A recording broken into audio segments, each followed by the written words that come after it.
Birdenbire hayatımın tümü oldu.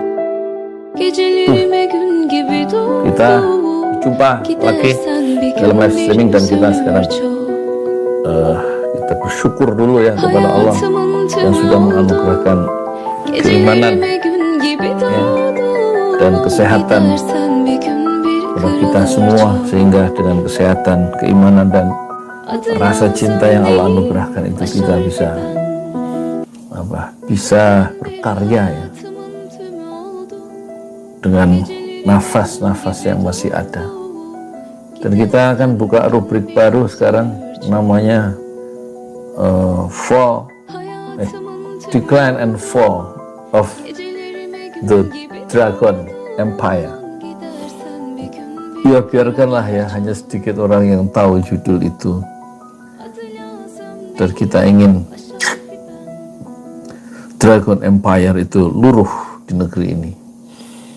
Kita baca berita-berita ya yang aktual. Ini ada apa ini? Nasdem jawab PDIP soal dosa yang belum dilondri Anies. Anda ini siapa?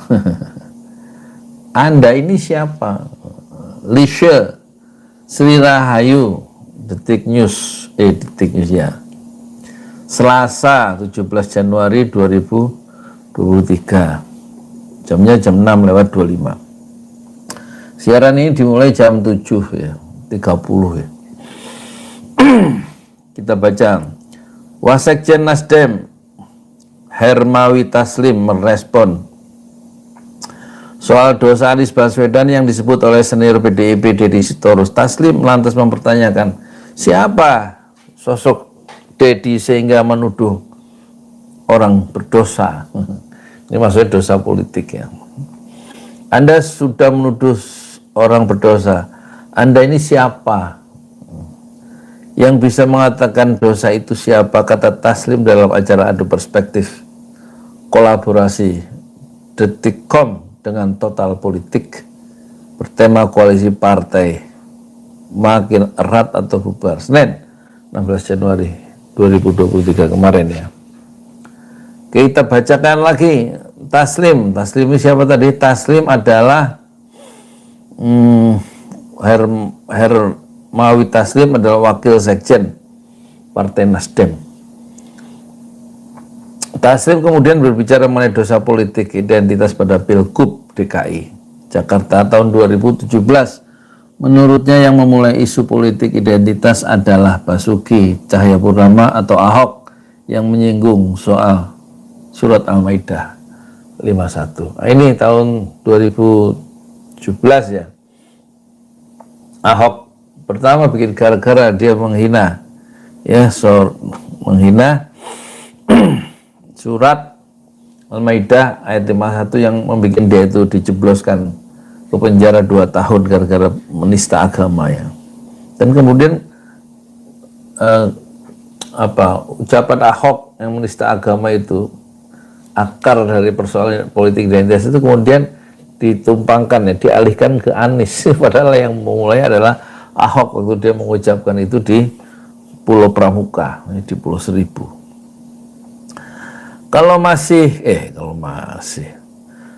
misalnya bicara tentang politik identitas, justru sebaliknya, justru yang memulai politik identitas itu yang membacakan Al-Maidah ayat itu, tutur Taslim. Jadi terus yang juga hadir dalam diskusi itu menyebut banyak pihak yang trauma dengan apa yang terjadi pada tahun 2017. Dia menyebut pihak tersebut tidak mau bicara gitu. Wah, ini IPHRS. Dulu ini device saya satu lagi mana ya, HP.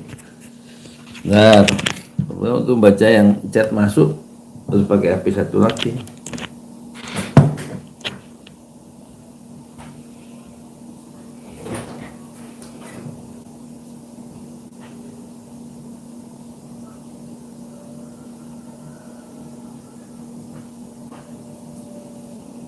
HP ku mana? Oh, ini dia.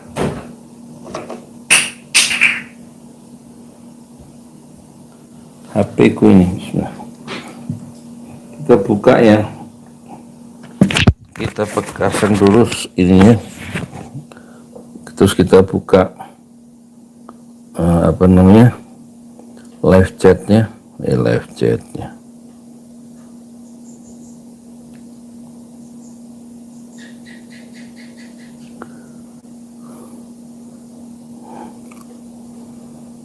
Oh ini udah. Video. Kelola video. Salah. Beranda. Nah ini beranda. Oh masuk dari Zakia IPHRS. Suaranya jelas ya. Kita teruskan ya rubrik baru insya Allah setiap pagi, namanya itu Decline and Fall of the Dragon Empire ya. Meluruhnya, meluncurnya dan jatuhnya ya empire, kerajaan naga ya kan. Oke, kita silakan di chat akan saya bacakan. Saya penting untuk membacakan suara-suara masyarakat, memberikan ruang ya untuk bicara. Ya kalau masyarakat kan jarang-jarang bisa diundang di TV atau di YouTube ya. Saya undang deh di Pesantren Jolali. Kita acaranya live streaming. Ya agak norak sedikit ya. Nggak usah, saya tukang donat, saya bukan intelektual ya. Kita rakyat, tukang donat dari Parung, itu tertua di semesta. Nah, Taslim, oh ya, Dedi yang hadir dalam diskusi itu bilang banyak pihak yang trauma, trauma dibikin sendiri. Dengan apa yang terjadi pada tahun 2017 gara-gara Ahok, kenapa ente yang jadi trauma? Ya salahnya Ahok kan. Dia menyebut pihak tersebut tidak mau bicara. Dengan Anies masih banyak yang punya trauma dan dia tidak berusaha dengan itu kepada publik. Ya salahnya sendiri nggak ngomong. Kata Dedi. Taslim lantas memberi jawaban terhadap Deddy Sitorus soal traumatik di sebagian masyarakat gara-gara persoalan identitasnya. Sebenarnya dimulai dari Ahok ya. Ahok itu loh yang sekarang komisaris Pertamina. Yang Pertamina itu rugi. Rugi. Katanya begitu, baca di online. Terus apa lagi? Taslim itu siapa? Wakil Taslim, Hermawi Taslim, wakil Sekjen Nasdem. Taslim menyebut Anies nggak bisa memilih siapa yang akan menjadi pendukungnya. Iya, nggak bisa dia milih. Pendukungnya terserah, mendukung Anies maunya pendukungnya, nggak bisa dikendalikan oleh Anies kan. Peristiwa tahun 2017 itu kan, kalau Anda tidak bisa memilih, saya mau ini yang milih saya, ini yang tidak milih saya, kata Taslim. Jadi kemudian menyinggung soal pendukung Anies yang melarang pendukung Ahok untuk sholat di masjid. Anies, kata Dedi, harusnya memberi penjelasan, memberi pemahaman kepada pendukungnya bahwa hal itu tidak benar. Ya dalam permainan politik ya nggak harus semua dijelaskan ya, strateginya kalau dijelaskan nanti gampang dibaca lawan politik toh. Bahwa dulu ada isu pendukung Ahok nggak boleh disolatkan, ya bagus itu saat itu. Karena apa? Ahok didukung, diguyur oleh dana yang nggak kira-kira dan sudah diperkirakan menang. Seluruh survei mengatakan Ahok pasti menang, Anies tidak mungkin menang. Tapi ya tentu pendukung Anies atau pendukung Gubernur Anies sama Sandiaga Uno waktu itu, ya tentu punya taktik, punya strategi, punya tipu muslihat, ya, kan gitu ya. Kata Rasulullah, al-harbu khid'ah, ya. perang itu isinya tipu daya. Kalau dalam pertempuran itu kita jujur, hancur kita. Harus ada apa? Harus ada tipu daya. Salah satunya mungkin ya, yang saya pahami, pendukung Ahok jangan disolatkan di masjid. Nah, itu kan satu tipu daya kan, belum tentu juga betul ya, nggak betul menurut Islam kan. Masa gara-gara dukung seseorang terus nggak boleh sholat. Kalau dia Muslim boleh kan.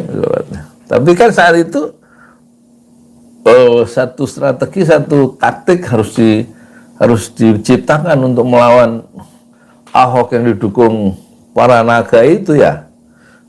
Jadi siapa Deddy Sitorus itu jangan terlalu ini juga, jangan terlalu kok nggak bisa move on sih dari sekarang udah 2023 masih nginget masalah yang lalu, traumatik ya, nggak pernah hilang-hilang 2017. Dia lupa bahwa Anies waktu itu dalam perebutan gubernur DKI 1 itu dikepung ya. Dananya itu uangnya nggak, pendukung-pendukung Ahok uangnya hampir nggak berseri. Seluruh dukung dia, termasuk media massa dukung dia, termasuk lembaga-lembaga survei dukung dia, semuanya memenangkan Ahok ya. Dalam survei-survei yang dibayar itu kan.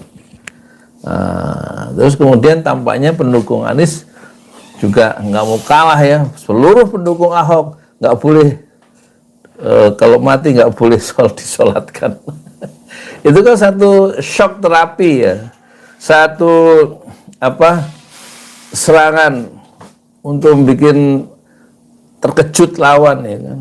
Nah itu agak ini tuh agak keder juga kan pendukung Ahok. Waduh, saya kalau mati nggak disolatin padahal saya Muslim.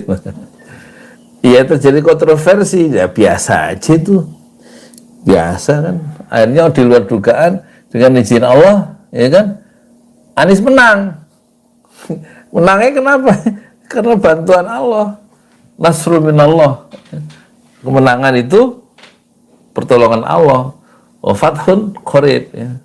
Kemenangan itu, futuh itu dekat ya. Gitu. Jadi hari gini masih diomongin soal politik identitas. Orang yang memulainya Ahok sendiri gara-gara dia menghina surat Al-Maidah 51 kan gitu ya. Jelas kan ini saya ngomong. Saya meskipun tukang donat yang ngerti gitu-gitu tuh, ngerti dikit.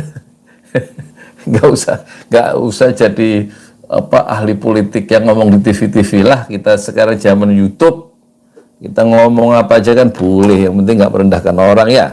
Iya. Ya tentu saya juga pengen jadi opinion leader ya, jadi pemimpin yang membentuk opini di masyarakat. Ya lewat ini, lewat live streaming ini, ya kan. Ya tentu nggak semua orang setuju, ya nggak apa-apa tuh. Indonesia milik kita bersama loh, bukan milik para pemimpin tuh. Apalagi malah milik para koruptor yang tamak-tamak itu kan ya milik kita, milik Anda, milik saya, negeri kita bersama ya kita. Kalau ada yang aneh-aneh ya kita ingetin bersama. Kalau enggak rakyat dihisap terus ya. Yang kaya tambah kaya, yang miskin tambah anak. Ya liatin seperti Puan itu, misalnya Puan yang kemarin lagi katanya mau dicalonkan jadi presiden ya. Puan marah nih. Oh jangan Puan deh, yang perempuan itu siapa, Gubernur Jawa Timur. Tanah itu dia punya kekayaan sampai 25 bidang tanah coba. Khofifah, kita rakyat tanah 60 meter atau 72 meter di itu loh di perumahan-perumahan rumah sederhana itu yang nggak usah jauh-jauh di sini itu nyicil sampai 10 tahun 15 tahun tuh. Susahnya rakyat untuk dapat rumah yang kecil itu, tanah 72 meter. Sementara Khofifah Gubernur Jawa Timur tanahnya 25 bidang coba di mana-mana. Itu belum apa-apa. Puan yang ketua MPR, ketua DPR, anaknya Megawati, tanahnya berapa? 75 suratnya. Ada yang di Bali, di pulau-pulau, di seluruh daerah punya tanah. Coba, gitu. Pemimpin kita tuh tanahnya di mana-mana. Ya masa kita nggak boleh ngomongin pemimpin ya, jangan begitu. Pemimpin itu yang sederhana, buat apa sih tanah banyak-banyak? Nanti anak sama cucu itu punya rezekinya sendiri. Kalau kita matilah itu. Kan Allah masih hidup yang ngasih rezeki ke anak keturunan kita. Kenapa harus kita pikirin dengan cara yang ngumpulin kekayaan yang beli tanah sana tanah sini, gitu? Ya kalau anak 4 ya cukup beli tanah 4, nggak cukup, nggak usah sampai 75. Misal gitu. Nah, artinya Indonesia kita itu milik bersama, harus kita urus bersama. Ya saya sebagai Tuan Donat ya berhak loh, ini negeri saya. Ketemu pemimpin yang rakus-rakus ya kita hajar gitu lewat YouTube. Makanya sekarang kita bikin rubrik baru namanya, supaya judulnya keren, supaya kelihatan saya itu pinter, judul rubriknya pakai bahasa Inggris ya. Decline and Fall of the Dragon Empire. Ya kan? Meluruhnya dan jatuhnya, ya kan, kekuasaan para naga. Ya udah nggak apa-apa gitu aja. Ya kembali ke Dedi menjawab bahwa dia tidak memberikan tuduhan kepada Anies, namun dia menyayangkan Anies tidak pernah bicara tentang apa yang terjadi pada Pilgub 2017 itu. Itu bukan tuduhan, saya tidak menafikan setelah dia berkuasa Anies melakukan beberapa hal yang terkait dengan pluralisme. Tapi dosa yang terjadi pada Anies itu, he never speak about that issue. Kenapa harus semua hal harus dijawab itu? Soal isu politik identitas yang dimulai oleh Ahok dengan menghina Al-Quran surat Al-Maidah 21, ya kan? Sehingga kemudian melahirkan gelombang 7 juta orang berkumpul pada tanggal 2 Desember 2016, ya enggak? Itu kan reaksi dari Ahok yang enggak segera diproses karena menista agama, umat Islam turun, 7 juta orang, 212 waktu itu kan, 2016. Saya ingat itu hari Jumat, ya. Bubur saya nggak jualan bubur ayam waktu itu, saya jualan bubur ayam, saya tutup. Dan dari Kemisnya saya bilang ke warga di Branwir, namanya Pak Sigit kalau nggak salah ya, orang pemadam kebakaran. Hari Kemis asar saya sholat saya masih ingat saya sholat di mana itu, di Masjid Muhajirin. Nggak jauh, kira-kira 50 meter dari tempat saya jualan setiap pagi bubur ayam. Tapi jual bubur ayamnya pagi sampai jam 9 pagi aja. Nah, waktu saya sholat asar hari Kamis, berarti tanggal 1 Desember 2016, saya bilang, Pak Sigit kawan lama, dia karyawan di pemadam kebakaran di DKI. Pak, saya mau ini besok nggak jualan lah, mau ke Monas ikuti 212. Udah ngomong gitu aja, ngasih tahu aja. Terus dia bilang, waduh saya nggak bisa. Habis sholat asar dia pulang duluan, rumahnya di depan masjid itu. Terus dia habis dari rumahnya kembali ke masjid dan ngasih sesuatu ke saya, uang. Waduh maaf saya nggak bisa ikut, ini aja ngasih ongkos ya. Si ongkos 50.000. Masya Allah, uang 50.000 besar sekali itu buat saya. Wah, udah lumayan ini. Jadi pagi-pagi saya berangkat naik kereta itu dengan uang tambahan 50.000 itu, wah lumayan. Dari Pak Sigit itu 212 nggak punya duit sama bubur ayam. Saya jual bubur ayam itu setengah liter, bukan 1 liter. Setengah liter itu dapat 50 biasanya, 50.000. Setengah liter. Ya kalau Pak Yusuf ya yang ahli bubur ayam di dekat SDN Tajur itu memang di 6 liter satu hari, kalau Sabtu Minggu bisa 9-10 liter. Setiap hari 6 atau 5 liter. Saya setengah liter. Ya memang pasarnya segitu. Saya bikin. Singkat cerita, saya ikut ya.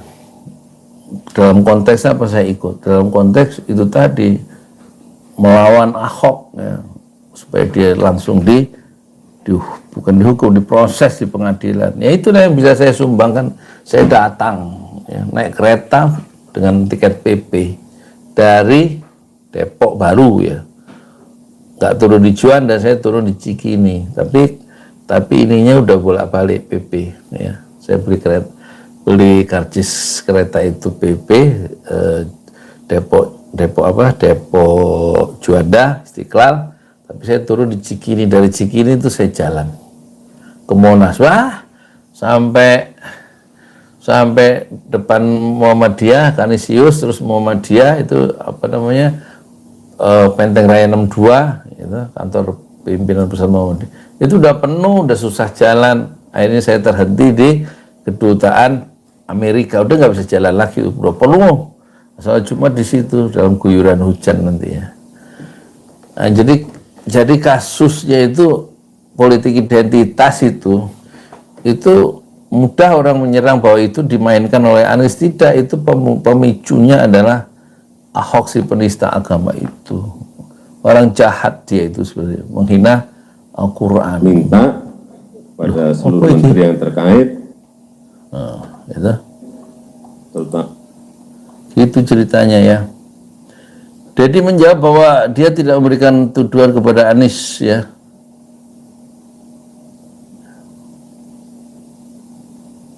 Oke, kata dia, Anies kenapa nggak ngomong soal politik identitas 2017 itu? Kenapa harus ngomong? Semuanya juga udah tahu ya. Yang melakukan itu bukan Anies tapi pendukungnya Anies, dan Anies tidak harus mendeklarasikan atau menilai apa yang dilakukan oleh orang lain, dan mungkin juga bukan prioritas pertama dan utama ya kan. Ya enggak?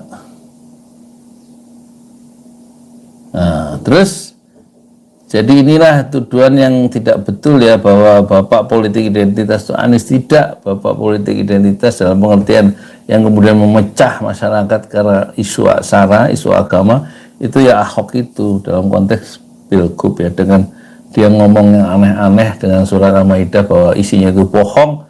Tahun 2000 berapa sih di Pulau Pramuka ya, Pulau Seribu. Pulau Pramuka itu saya udah pernah ke sana, Pramuka dulu waktu saya jadi guru. Saya guru punya pegawai negeri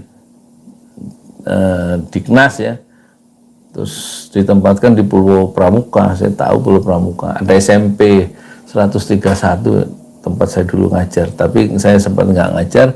Surat pegawai negeri itu saya kembalikan ya, karena saya ingin meneruskan kuliah sampai selesai. Waktu itu masih sarjana muda ya, saya sudah pegawai negeri, guru agama.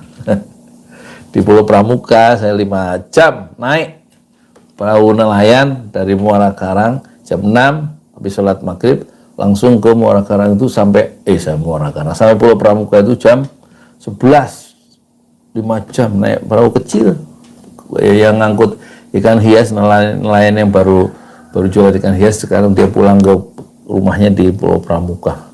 Wah, kalau di tengah jalan itu ditabrak kapal tanker Pertamina, habis saya itu, nggak ada umur gitu. Karena di tengah lautan, di tengah pulau di tengah perjalanan yang gelap itu, tiba-tiba si kapal nelayan yang pakai perahu kecil 7 meter lah kira-kira, pakai mesin kecil itu, dia belok ke kiri, tiba-tiba belok ke kiri, menyerong ke kiri, itu saya heran, terus melintas ya di kegelapan tuh, kayak kapal raksasa lewat, terus terasa ombaknya itu membentur dinding kapal. Terus habis kapal itu lewat, saya tanya ke si nelayannya, Pak, kenapa kok nyerong ke kiri? Wah, katanya, kalau kita nggak nyerong ke kiri itu kapal Pertamina mah kayak kereta katanya. Nah, kalau kita nggak menyerong ke kiri, kita bisa tenggelam karena dipukul sama gelombang yang dihasilkan sama kapal tanker Pertamina itu. Oh gitu. Saya baru ini saya baru nyadar bahayanya perjalanan saya ke Pulau Pramuka itu. Itu. Ya sudahlah. Alhamdulillah saya masih selamat ya. Waktu itu saya umur 27 ya, sekarang umur saya 62. Kalau bapak itu nggak karena dia sudah ahli, kalau dia terus nggak lurus gitu, dia tenggelam karena termakan oleh gelombang besar yang keras dari kapal tanker yang memotong jalur di depannya itu. Itu perjalanan saya ke Pulau Pramuka. Jadi waktu Ahok ngomong itu di Pulau Pramuka, saya langsung ingat masa lalu saya di sana. Sudah ketemu kepala sekolahnya Pak Bagio dan lain-lain itu, dan rumah dinasnya yang akhirnya saya SK surat keputusan sebagai guru yang saya sudah dapat, SK-nya ada gajinya di situ. Saya kembalikan ke lantai 5. Ibu Maria kepala kepegawaiannya itu di lantai 5 di Gatot Subroto, Dikbud waktu itu. Dia heran, orang nyari SK pegawai negeri tapi Anda mengembalikan, katanya. Saya diem aja, saya bikin surat pengembalian itu di atas kertas materai. Ya, ya jadi foto belum saya suruh ngomong, presiden ngomong. Nah terus kata si itu bukan tuduhan, saya tidak menafikan setelah dia berkuasa Anies melakukan beberapa hal yang terkait dengan pluralisme, tapi dosa yang terjadi pada Anies itu he never speak out about issue. Tuturnya yang saya maksud dosa di sini adalah tanda kutip loh. Nah, bukan dalam konteks agama. Dosa yang membuat sampai sekarang banyak orang against melawan Anies itu yang kita diskusikan. Saya bukan ahli agama imbuhnya. Ya, nggak usah didiskusikan lah soal itu, soal politik identitas sudah cukup ya. Saya umumkan minggu yang lalu, seluruh kementerian ikut bersama-sama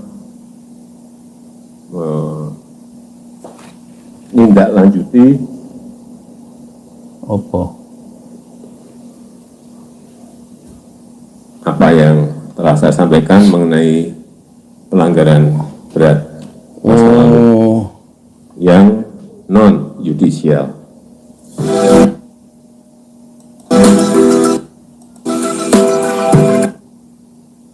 Sebelumnya Jokowi sudah mengakui adanya pelanggaran HAM berat di masa lalu. Di belakangnya ada Mahfud, paling dia yang konsep. Ada 2 perintah yang diberikan kepada kementerian. Ya. Dengan pikiran yang jernih dan hati yang tulus, saya sebagai Kepala Negara Republik Indonesia mengakui bahwa pelanggaran hak asasi manusia yang berat memang terjadi di pelanggaran HAM berat memang terjadi di Indonesia. Di berbagai peristiwa. Dan saya sangat menyesalkan. Yang pertama, saya dan pemerintah berusaha untuk memulihkan hak-hak para korban secara adil dan bijaksana. Wah, bagaimana caranya kalau pembantaian atau perang saudara tahun 65 itu, ya, yang kata 66 saat itu ya, pergantian kekuasaan gara-gara peristiwa G30 SPKI itu kan yang mati ada 3 juta dari kedua belah pihak, antara komunis dan pihak Islam, ya, saling bunuh-membunuh itu. PKI yang mendukung pemerintah dengan Nasakomnya, dengan partai komunisnya, ya kan, bersama Partai Nahdlatul Ulama kan, mereka membentuk partai kabinet kaki 3, kabinet yang terjadi dari unsur-unsur komunis yaitu PKI, dan unsur agama yaitu Partai Nahdlatul Ulama dan PNI, nasionalisme sekulernya Soekarno. Sementara yang melawan, yang menjadi oposisi itu disingkirkan, dibubarkan, seperti Partai Sosialis Indonesia PSI-nya Syahrir, yang dibubarkan lagi Partai Murbanya Tan Malaka kalau nggak salah ya. Terus kemudian yang dibubarkan lagi adalah Masyumi, Majelis Syuro Muslimin Indonesia, partai Islam terbesar di era kemerdekaan ya. Pimpinan Ketua Masyumi terakhir setelah menggantikan Pak Nasir selama 9 tahun memimpin Masyumi, yaitu Prawoto Mangkusasminto. Di bawah kepemimpinan Prawoto Mangkusasminto dan Yunan Nasution, maka Soekarno membubarkan Masyumi ya, tanggal 17 Agustus tuh 1960. Tentu pengaruh dari PKI kan. Nah kemudian berjayalah Nasakom itu, merusak Indonesia ya, secara politik terbelah masyarakat, ekonomi sampai 600% ininya, resesinya inflasinya. Kemudian terjadi pemberontakan G30 SPKI oleh PKI, membunuh 6 jenderal ya kan. Terus terjadi huru-hara, perang saudara gara-gara pemberontakan itu. Jadi yang memulainya, kalau politik identitas itu adalah Ahok, ya kan, dengan menghina surat Al-Maidah 51, yang memulai kudeta adalah PKI, Partai Komunis Indonesia, dengan membunuh 6 jenderal, menculik dan membunuh dan dimasukkan ke sumur lubang buaya. Jadi yang memulai selalu bukan umat Islam ya. Nah sekarang Pak Jokowi mencoba mengakui ya pelanggaran hak, pelanggaran berat. Apakah itu dilakukan pemerintah? Lah yang dilakukan oleh komunis bagaimana? Terus bagaimana caranya umat Islam, ulama-ulama yang dibunuh, tokoh-tokoh umat Islam yang dibunuh oleh PKI itu, apakah akan mendapatkan ganti rugi misalnya? Juga ini nanti ucapan Pak Jokowi ini akan menimbulkan polemik yang berkepanjangan ini kelihatannya. Tanpa menegasikan penyelesaian yudisial. Yang kedua, saya dan pemerintah berupaya sungguh-sungguh agar pelanggaran hak asasi manusia yang berat tidak akan terjadi lagi di Indonesia pada masa yang akan datang. Dan saya minta kepada Menteri Koordinator Politik, Hukum, dan Keamanan, Menko Polhukam, untuk mengawal upaya-upaya konkret pemerintah agar dua hal tersebut bisa terlaksana dengan baik. Kita agak ragu ya terhadap Pak Mahfud bisa mengawal itu ya, karena dia sangat kontroversial dan agak susah orang menerima pikiran-pikiran sebelumnya dari Pak Mahfud yang kontroversial terhadap Islam, terhadap umat Islam, dan banyak rekam jejaknya itu. Pak Mahfud itu tidak begitu simpatik ya terhadap Habib Rizik ya. Waktu mau pulang itu loh, ya siapa Habib Rizik itu? Beda dengan ini, beda dengan Ayatullah Khomeini ya. Paling pendukungnya, tapi ternyata yang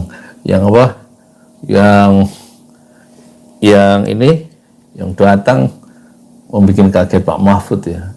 Jutaan orang menyambut datangnya Habib Rizik 10 November 2020. 7 Desember belum sampai sebulan Habib Rizik dan rombongannya dikejar sama pemerintah, sama Polda Metro Jaya, mungkin sama Satgasus kali ya. Orang-orang yang Sambo kali, ya, anggota Polda Metro Jaya dibunuh 6. Nggak salah tuh. Apakah itu pelanggaran HAM berat? Nggak disebut tuh sama yang itu tadi. Terus yang Bawaslu demo ya, zaman Pilpres tahun 2019 atau 18, demo di depan Baswa. 8 mati menurut keterangan Anies Baswedan, keterangan gubernur secara resmi, dibunuh oleh polisi. Waktu itu tentu Kapolrinya Pak Tito Karnavian ya. 6 orang mati Pak. Apakah itu HAM? Pelanggaran HAM berat? Nggak disebut di situ. Ya kan? Terus mana lagi?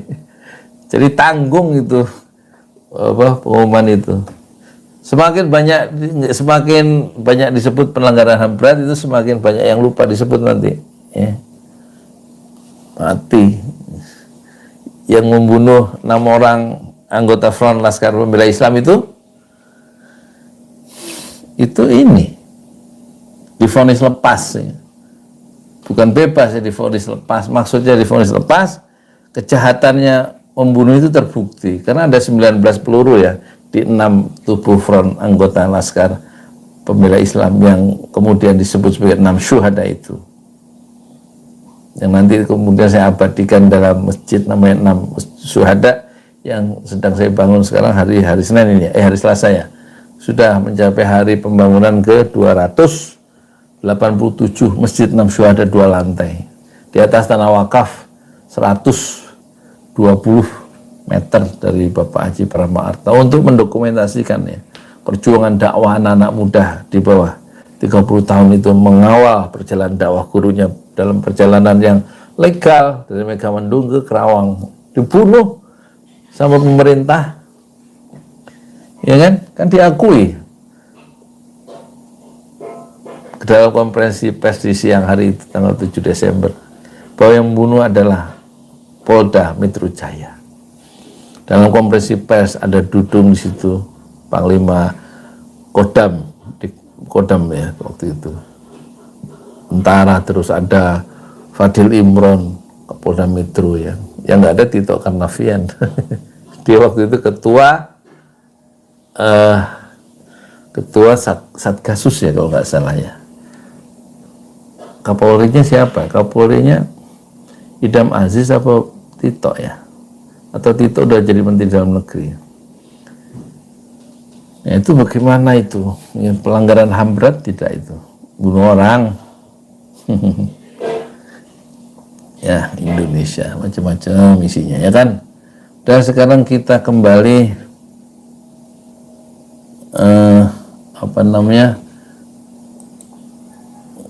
ke warta ekonomi atau apa? Tempo, Sandiaga Uno hadiri acara P3. Gerindra .2 jalin komunikasi dengan partai lain itu lumrah tapi harus izin ketua umum. Sandiaga Uno sama wataknya dengan ini ya, dengan Prabowo. Dibela-belain sama umat Islam waktu zaman Pilpres periode kedua, kedua-duanya ini masuk istana. Kalau sekarang dia itu anggota Gerindra kemudian pengen masuk ke partai P3, itu wataknya Sandiaga Uno sama dengan wataknya Prabowo. Walakalam walasalam, nggak permisi ke umat Islam yang dukung, yang ngomong kayak di konferensi pers enggak, ya kan? Tentu masuk istana bikin mak-mak dan kita semua kecewa ya, udah ngeluarkan uang sendiri untuk menjadi relawan, untuk membiayai kampanye, ngerahkan bis, bikin baliho, sampai ada kawan saya kesini ada yang 10 juta, ada yang 50 juta untuk mengorganisir mendukung kampanye Prabowo sama Sandiaga Uno. Sekarang kita lihat kelakuan Sandiaga Uno ya. Tempo.co. Indonesia ini isinya manusia aneh-aneh. Ketua DPP Partai Gerindra Prasetyo Hadi menjelaskan isi pertemuan antara Ketua Umumnya Prabowo Subianto dengan Sandiaga Uno yang juga menjabat Wakil Ketua Dewan Pembina Gerindra pekan lalu. Pertemuan itu salah satu yang membahas soal isu Sandiaga akan hengkang dari Gerindra dan berpindah ke Partai Persatuan Pembangunan untuk maju Pilpres 2024. Sandiaga yang belakangan ini intens menghadiri acara P3, Prasetyo menjelaskan menurut kesepakatan dalam pertemuan tersebut aktivitas Sandiaga itu merupakan usaha ya menjalin komunikasi dengan partai. Hal itu dianggap lumrah dan biasa. Tapi yang paling penting adalah semua harus dikoordinasikan ya. Harus dikomunikasikan dan semua harus persetujuan atau izin partai, dalam hal ini ketua dewan dan ketua umum, yaitu Prabowo ya. Kata Prasetyo ya kan, kok hilang ya. Sekjen Gerindra minta Caimin sampaikan hasil ijtima ulama ke Prabowo. Oh, hari sini ini si siapa nih, Muzani ya. Sekretaris Jenderal DPP Partai Gerindra Ahmad Muzani meminta Ketua Umum PKB Muhaimin Iskandar menyampaikan hasil Ijtima Ulama Nusantara kepada Prabowo saat meresmikan pembentukan sekretariat bersama Sekber Gerindra PKB pada Senin 23 Januari. 23 Januari sekarang ini baru tanggal berapa? Baru tanggal 17, Rek. Oh, kok sekarang 17. Karena baru kami harap Pak Muhaimin saat peresmian Sekber pada Senin 23 Januari, kok Senin 23 Januari, sekarang berapa sih? Sekarang kan bertanggal 17, menyampaikan keputusan Ijtima Ulama Nusantara kepada Pak Prabowo, kata Muzani, Senin 16 Januari, 23 Desember kali. Dia menilai penyampaian hasil Ijtima Ulama Nusantara tersebut sangat penting agar kedua partai dapat menjaga kerukunan. Ya. Selain itu, menurut dia, agar dapat segera berdiskusi terkait sosok calon presiden, ya, yang akan diusung pemilu 2024. Kami menghargai keputusan Ijtima Ulama Nusantara, hasil tersebut perlu disampaikan kepada Pak Prabowo supaya menjaga kerukunan kapan rembukan dan setujui Pak Capres-Cawapres.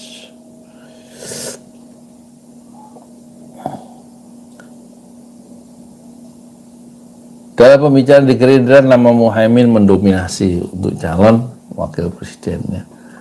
Dah itu dulu ya. Sekarang siapa lagi? Khawatir perilaku kekuasaan menyimpang, Soekarnois putuskan dukung Anies Baswedan jadi presiden. Santun, cerdas, dan pintar. Oh, loh, bukannya dia menolak Anies. Warta Ekonomi, Soekarnois yang juga ex Presidium Gerakan Mahasiswa Nasional Indonesia (GMNI), Yusuf Blegur, namanya Yusuf Blegur, belak-belakan berseberangan dengan kubu Megawati. CS yang kerap diklaim sebagai pengikut setia ajaran Soekarno. Bukan tanpa alasan, Blegur melihat ada kecenderungan rusaknya penyelenggaraan negara oleh penguasa yang menurutnya berasal dari lingkaran yang selama ini disebut Soekarnois. Ya.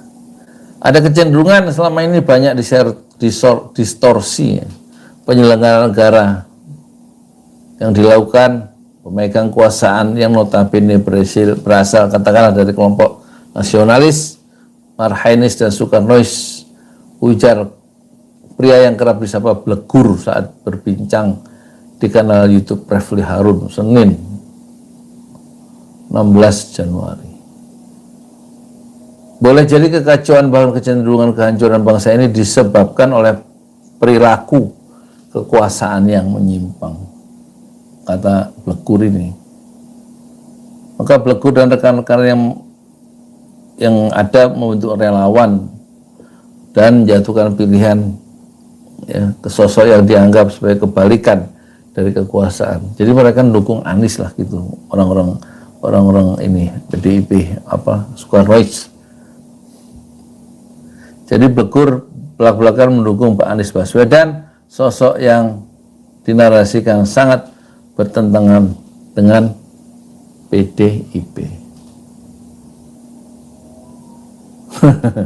Ini ada berita menarik. Penjilat Jokowi caci maki Cak Nun, buntut sebutan Firaun. Respon Megawati saat disindir Cak Nun ikut terungkap. Apa sih? Udah dulu ya. Oh ini, penjilat Jokowi caci maki Cak Nun, buntut sebutan Firaun. Respon Megawati saat disindir Cak Nun ikut terungkap. Selasa 17 Januari. Ini apa sih?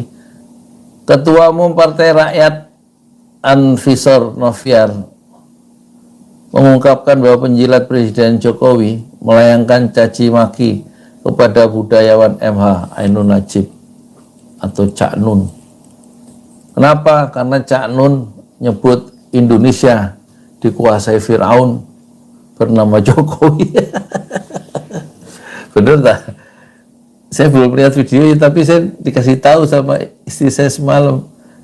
Sehingga ini menimbulkan kehebohan bagi para pendukung kader PDIP tersebut. Masyarakat Maiyah cuma mesa-mesa melihat caci maki cucungok penjilat Presiden Jokowi ke Mbah Nun. Ungkap. Kemudian dia mengungkapkan respon Ketua Umum PDI Megawati Soekarno Putri saat kena sindiran Cak Nun, yaitu malah tetap mengundang cendekiawan muslim tersebut untuk ke markas partainya. Berbeda dengan Bu Megawati yang sering kena sindir Mbah Nun, tapi tetap berkali-kali mengundang Mbah Nun ke markas PDIP Perjuangan, hingga akhirnya Mbah Nun hadir juga. Sementara itu sebelumnya potongan video Cak Nun saat mengisi kajian Maiyah di Bank Wetan, Surabaya beberapa waktu lalu viral di media sosial, salah satu yang dibagikan pengguna TikTok dengan nama akun Try HWSP. Oh, itu di TikTok ya. Sekarang zaman TikTok mau diapain? Dalam video itu Cak Nun tidak segan-segan menyebut selama hampir 1 dekade memimpin bangsa, Jokowi layaknya seorang Fir'aun. Karena Indonesia dikuasai oleh Fir'aun yang namanya Jokowi, Korun yang namanya Antoni Salim, dan 10 naga, terus Hamam yang namanya Luhut. Kata Cak Nun, negara kita ini sempurna dicekel, cek wis gak ono bocor-bocore oleh Fir'aun, Hamam, dan Korun. Itu seluruh sistem perangkat alat-alat politiknya sudah dipegang mereka semua. Kon milih sopo wae, engko wis ana sing menang, nah itu dewasa apa ini, tegak monggo, tapi pokoknya terangnya dalam potongan video itu. Wah, cari videonya di mana nyarinya ya? TikTok gimana caranya? Ya udah, terima kasih.